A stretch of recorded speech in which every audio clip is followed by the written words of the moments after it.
It's a research conversation event.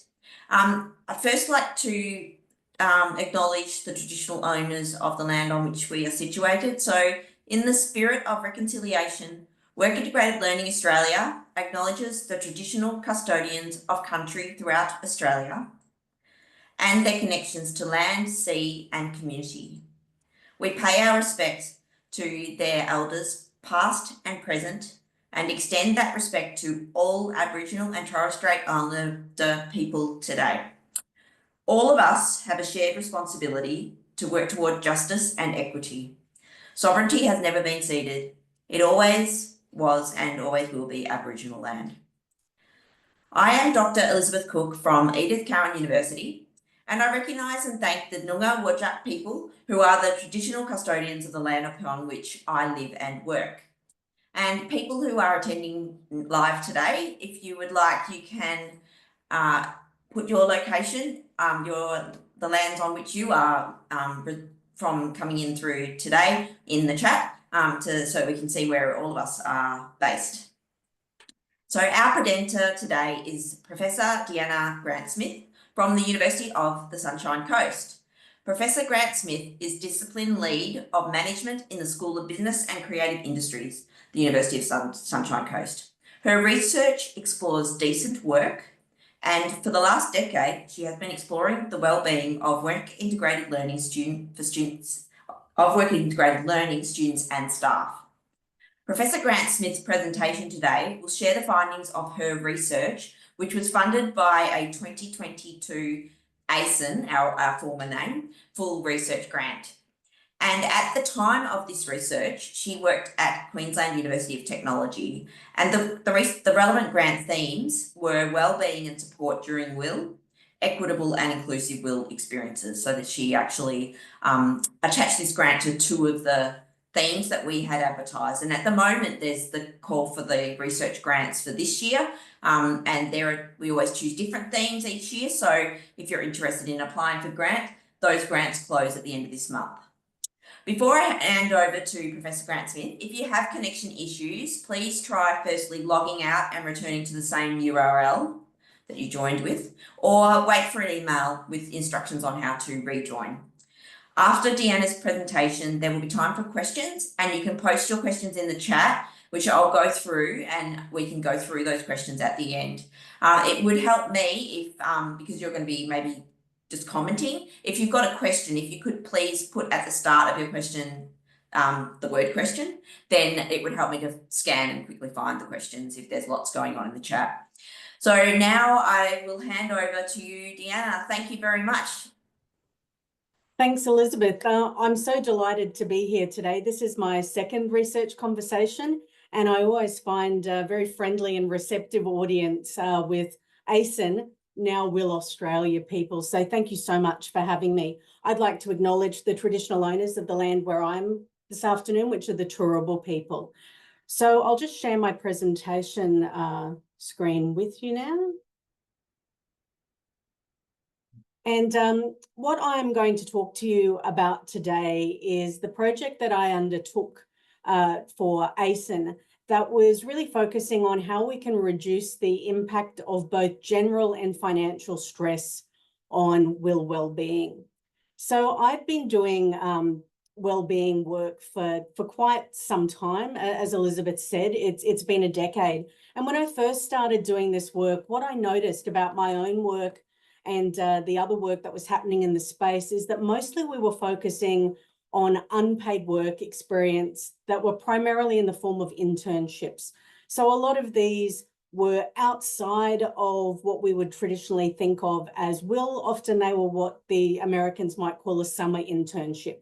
So there were things that were typically done on top of what you already did in higher education. So they were, I guess in essence, an employability enhancing strategy that you engaged in for free to try to build up the capital that you had in terms of your work experience so that you could get a job. But what we found was that because this didn't have the protections that we now enjoy through will, there were a lot of issues associated both with exploitation and a lot of legal issues as well, because it was still outside the fields of, let's say, health and teaching, social work, those kinds of fields, it was really quite nascent, and we didn't have the safeguards in place that we have now. This image that I have for you was by the Intern Labour Rights Organisation, and basically what they said about unpaid internships at the time was that it's an educational experience, but really what people are learning is that they can get the job done for free because there are all these people who want to work for free to get this capital. And this was very much what was coming out of the literature in the US and the UK, and it focused very much on creatives and people in the media. Another big focus of this and my own research was the way that these unpaid internships could exclude people. They very much excluded people who couldn't afford to work for free. And we also found that this exclusion was often on the grounds of gender and class and race. So the research coming out of the States told us that for the same summer internships, that men were more likely than women to be paid for exactly the same work. It also suggested that if you had higher levels of social capital, if you came from a higher tax bracket, if you were not socioeconomically disadvantaged, paradoxically, you were also more likely to get paid. So the people who needed the money most of all were less likely to be able to get that money.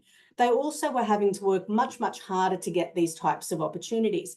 And this, I guess, is where we saw the will movement grow, where people could see that there were benefits that were associated with doing this unpaid work, but that it needed to be done in a way that would protect people and that would open these opportunities out. When we look at will, one of the things that we're looking at is this strong connection between industry and what's happening with our students. But I think that we might have seen the turn go potentially a little bit too far, where some people are beginning to question whether or not industry's expectations of what graduates should be able to do when they graduate, whether those expectations are too high, and whether or not industry is meeting the obligations that they have for training the next generation of workers. When I first started researching in this space, my absolute favorite quote that I came across was by Atkins, and it said that what employers were looking for was for graduates who were oven ready and self-basting, really that they could do it all themselves and could hit the ground running. And what we found was that the more that students were engaging in unpaid internships, the higher the expectation was that they would do more of these. Indeed, in the first research that I started doing in this space, I was talking to students who outside of will were doing up to 400 hours of unpaid work. And even those who were attempting to do work experience via will, if they were part of a program where that wasn't well supported by the university, where it wasn't well researched, some of these students were applying for up to 200 internships up and down the Eastern Seaboard in an effort to try to get a placement for themselves, because the universities often, for degrees like planning, for instance, didn't have the knowledge and the infrastructure in place to support them. So I guess this is where my interest really came at looking at how we could support students to get the experience that they required, that we know that will can offer them, but how we could do it in a way that their well-being was still safeguarded. I remember sitting in a meeting once within my own school, and it was at QUT, and somebody had said behind me about my research that they thought that it was empirically obvious that why would you bother researching well-being and will? Because obviously the students want to do it, and if it was so bad, they wouldn't be doing it at all. And they also said, I remember this vividly, that if they weren't willing to do unpaid work experience, if they weren't willing to take that pain, they obviously weren't hungry enough to deserve a job at the end of their degree. And I remember sitting there and thinking to myself, I wonder if she actually realizes that some of the students that I've been interviewing who do take up these opportunities are actually going hungry to participate. There really was, at the time when I first started doing this research, a lack of understanding among general staff, not will staff because they were at the front line, but more general staff about the lived experience of students that were undertaking will and internships. And there seemed to be a lack of empathy for their experience as well. And I'm not sure if this was born of an ignorance or perhaps an arrogance that this is what always had happened and should continue to happen. And what I would try to explain to people was that this isn't what had always happened. And really what we were seeing was an explosion in the amount of will that students were being expected to undertake. Gratefully, what I've seen over this decade is that there has been a real groundswell of interest in and research into unpaid will. And we've started to see students, for instance, self-advocate for themselves, to try to look at their own well-being and what they deserved. And they're starting to recognize the value that they can bring within the will as well. Way back in 2015, I was awarded a grant by the National Centre for Student Equity in Higher Education to really explore this idea of well-being, and it really created the seeds for the project that we're talking about today. But what I did there is that I focused on some of the more mature will disciplines like education and nursing and allied health.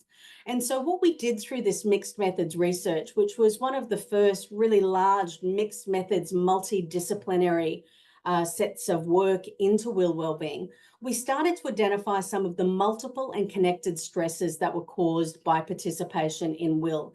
And because we were looking at education and nursing and allied health, we were looking at degrees where there was this combination of intensive periods of unpaid work, quite extended periods. We were looking at degrees where people could recognise the additional costs that were incurred as a result of participating. Some of these were obvious, such as uniforms or vaccinations, but others were quite surprising to us, such as the kind of travel that a nurse who might be doing their internship after hours might have to pay for their own safety, for instance. We looked at some of the relational stresses that they were, and obviously some of these were coming from the workplace, but we also saw that there were relational stresses with the other role conflicts that the students had, but also with other team members, for instance, at the university. So this might have been supervisors, but more often than not, if these were students who were also having to do will at the same time as their other subjects and had group work, there was conflict within those teams. And first and foremost, we found that there was this real impact of lost wages. One of the things that we started looking at was the financial circumstances that students had before, during, and I guess after will, so their normal situation. And what we found, which was surprising to us, that it wasn't necessarily students who were financially struggling before the will began that experienced the highest levels of stress.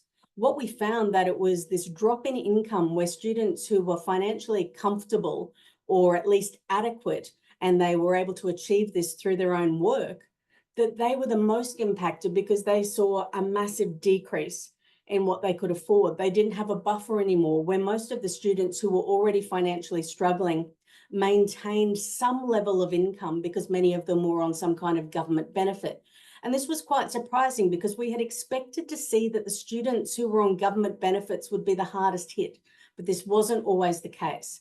So we also found that the students that had paid employment or caring responsibilities, that they were hardest hit by this as well. And this was particularly important when we were looking at disciplines like education, nursing, and some of the allied health disciplines, which are very common, not only with women, they're quite gendered degrees, but they're also very popular among people who are doing career change, so as a second degree or as a new career. So what we were interested in finding out through the project that we did for ACEN was whether or not a lot of this was going to hold true once we moved out of those more mature will disciplines, and once we moved out of the kinds of disciplines that were dominated by women.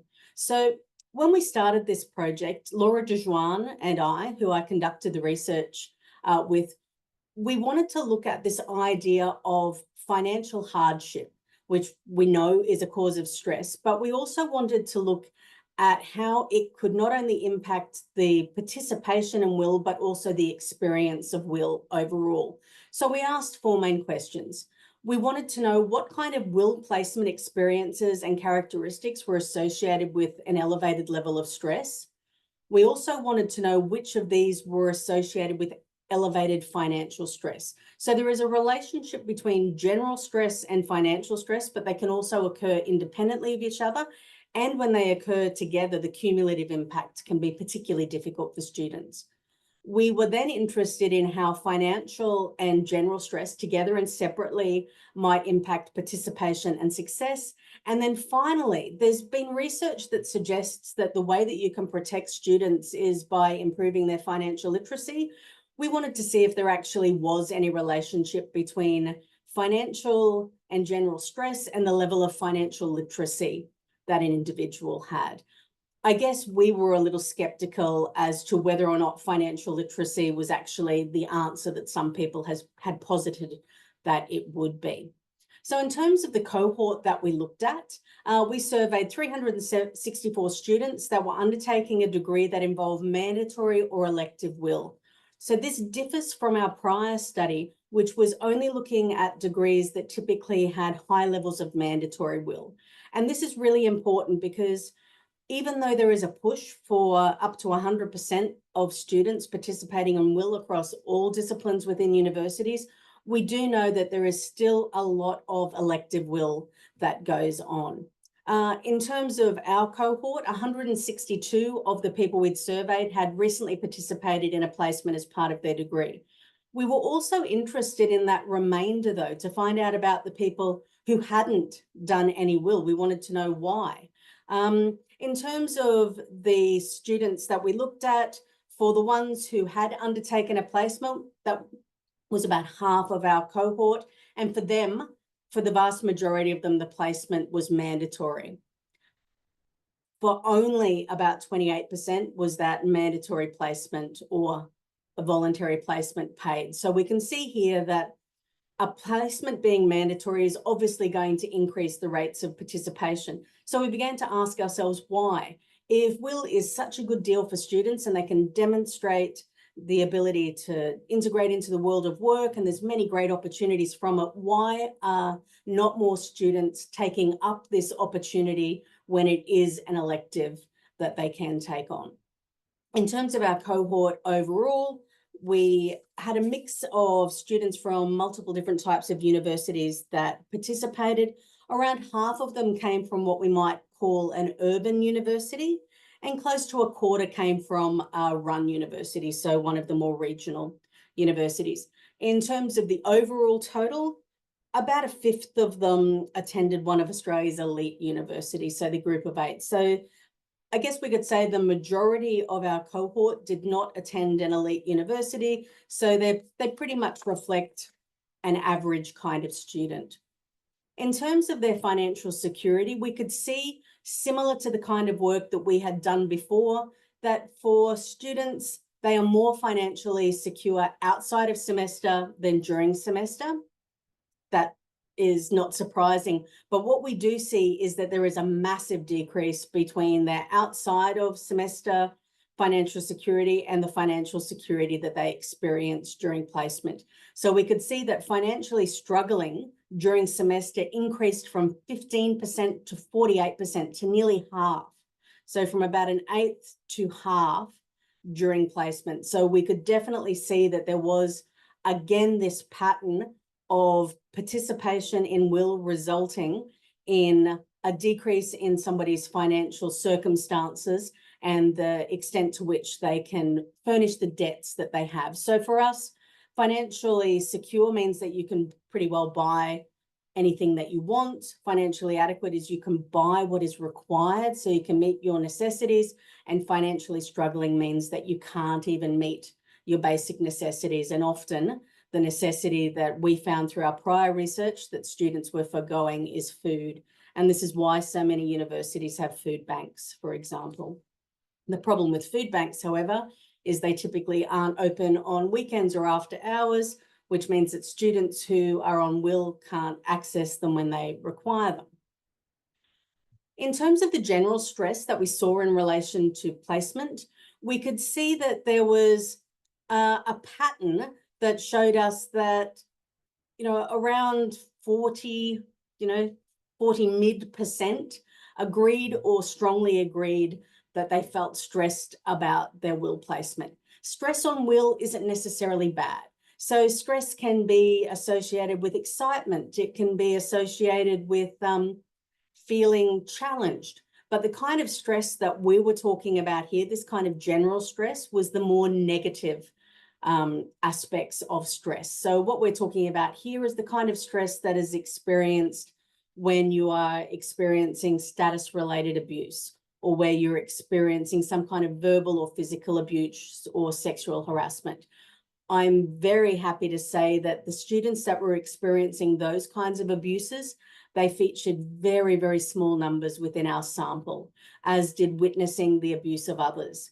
We started to see the numbers increase when we started to look at whether or not somebody felt exploited in relation to the work that they were doing. And this obviously is related to whether or not they're being paid for the work that they're doing.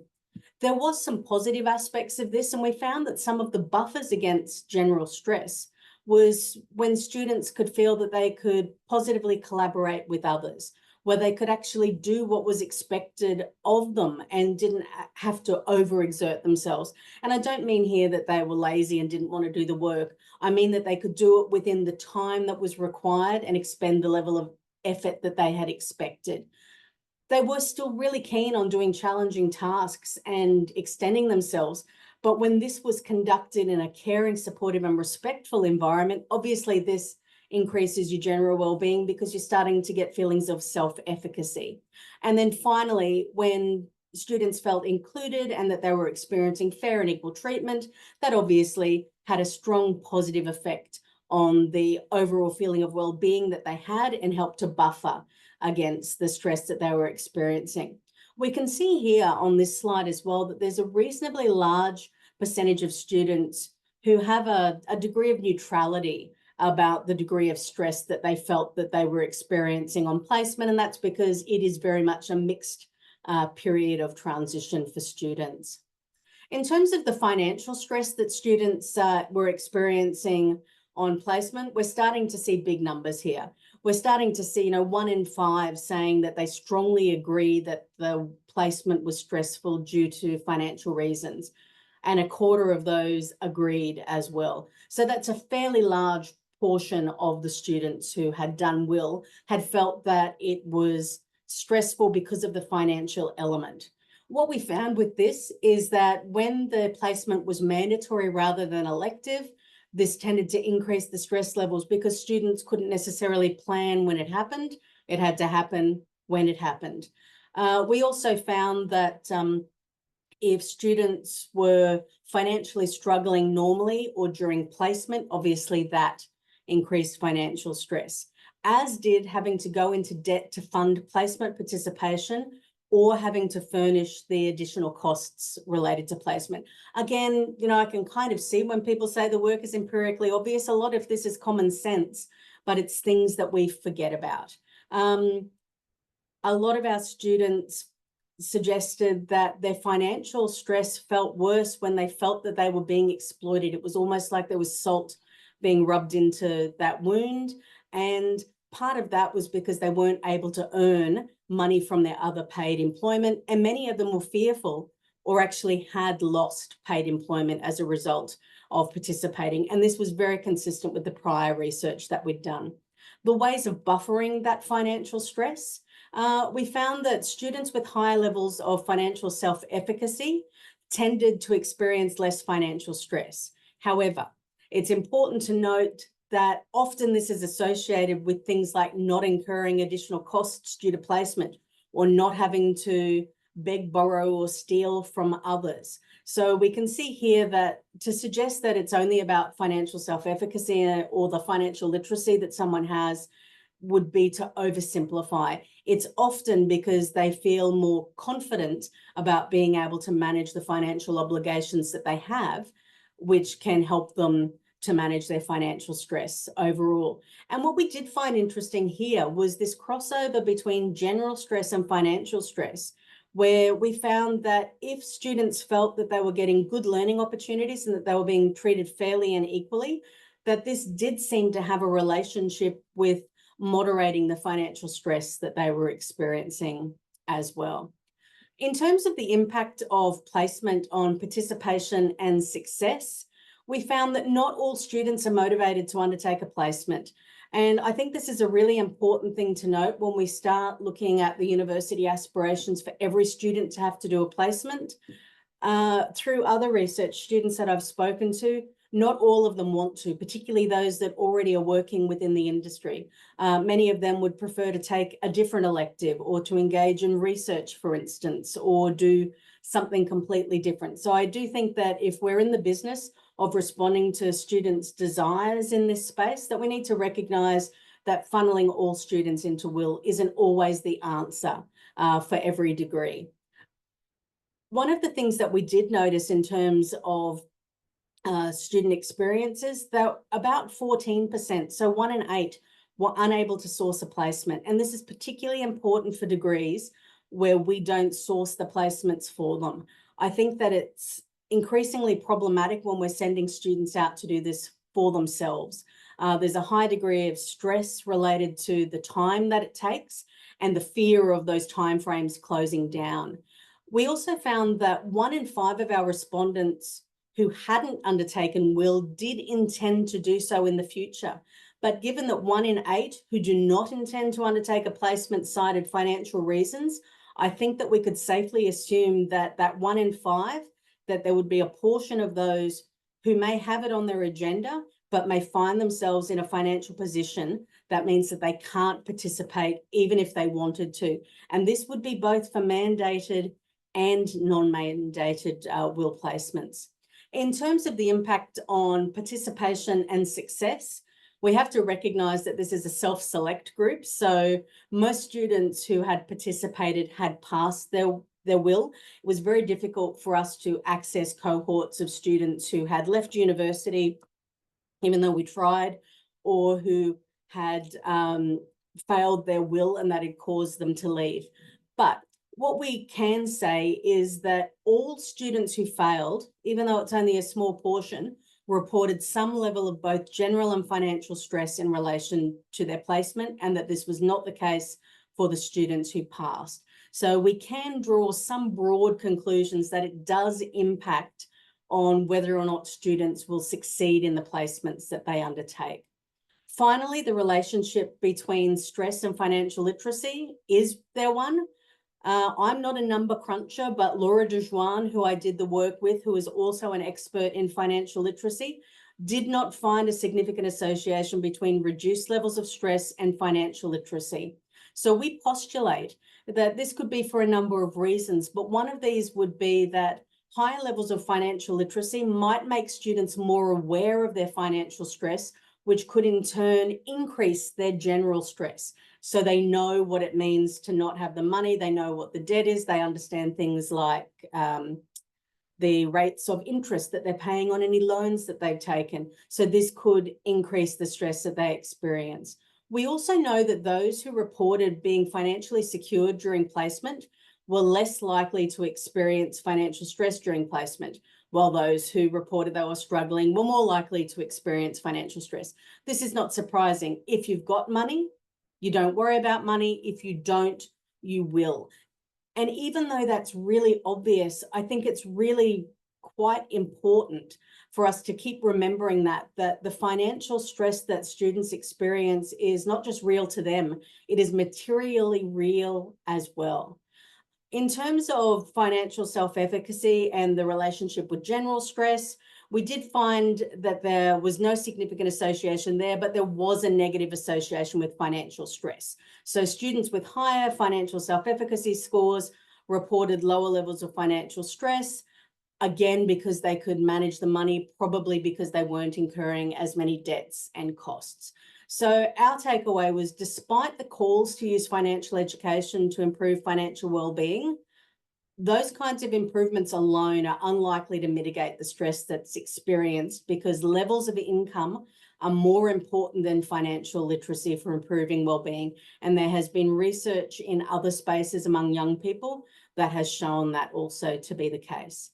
So what we did with what we found was to come up with a series of recommendations for well-being that we felt could be instituted not just at a university level, but even at a course level. So if we look at TEXA guidance note on WIL 2022, it says that WIL needs to be positive. It needs to be a positive experience, and that we as WIL providers, as institutions, need to take steps to monitor and support the wellbeing and safety of students engaged in WIL. We're really good at the safety side. We're not as good at the wellbeing side. So we think that because students are participating in placements are exposed to a range of financial and general stresses, that there's four main things that we should be doing. We should be conducting wellbeing risk assessments, and I'll talk about those in a moment. We should be providing placement payments and financial support where we can. We should be looking at the placement duration and alternatives. And finally, we should be providing adequate WIL resourcing and staffing within institutions. So if we were to look at this idea of WIL wellbeing risk assessments, when we look at the idea that students can experience both financial and general stress, we can actually map these in a matrix against each other. So if a student experiences a high level of either general stress or a high level of financial stress, their well-being is at risk. And we need to look at what we can do to minimize those stresses. If they are experiencing both of those, we're absolutely going to get a poor well-being outcome. In the other two instances, where one is high and one is low, it's at risk, and we can look at ways of modifying that or moderating it so that it doesn't move into that poor well-being outcome. If by contrast, we have instances where there are low levels of financial and general stress created by WIL, we're going to get more excellent well-being outcomes for students. We think that by looking at this, these kinds of ideas when we're designing and providing and reviewing WIL, it helps to keep the students first and foremost in our mind. So we're not saying that the learning experience isn't important, but what we're saying is that there are other parts that determine whether or not that learning experience can be achieved to its full potential. In terms of placement, payment, and financial support, I'd say that everybody on the call today is aware of the federal government's means-tested paid placements, and that's a really good but narrow start. So we know that those are focused on the feminised occupations that were primarily the focus of that first research I did with NCSEHE. So it is focused on midwives, nurses, teachers, and social workers. One of the really interesting things about those occupations they've chosen isn't just that they're feminized occupations, but if you think about where those graduates work, many of the graduates in those disciplines end up working for government. They don't end up working for industry. So we could almost say that that's an example of the ultimate employer starting to share the burden of the cost of the education of their future workforce. So my question is always, how much could industry support us to do this? If we're having students do work that could be considered productive, where the organisation receives benefits from it, are there ways that we can look at the legal constraints that we have to actually make this paid employment? And I know that might sound like it's a little bit pie in the sky and that I'm dreaming for something that can never happen, but what is happening in some instances is the opposite of that. So I personally have interviewed students in disciplines like urban planning, for instance, where their work was used for clients, where clients paid for what they had done, but the students themselves were not paid. So they could demonstrate that there was productive benefit from the work that they had doing, even to the point that when there were many of these interns or student placements occurring within an organisation, the hours that the other junior staff got were actually decreased for that period, which demonstrates that the work that our students do when they're in these workplaces can be incredibly valuable. So I'm not suggesting that it doesn't cost an organisation and that it's not an impost on them to take a student, but often there can be really substantial benefits for them as well. And so on a case-by-case basis, we should be looking at whether or not the students should be paid for the work that they're doing. The other thing that I wanted to call out here is that it's not just the federal government that's responding to these calls. So I'm in Queensland, and the Queensland government, for instance, offers several grants to support professional experience placements for nursing and midwifery students and teaching students, particularly if they're going to regional, rural or remote Queensland.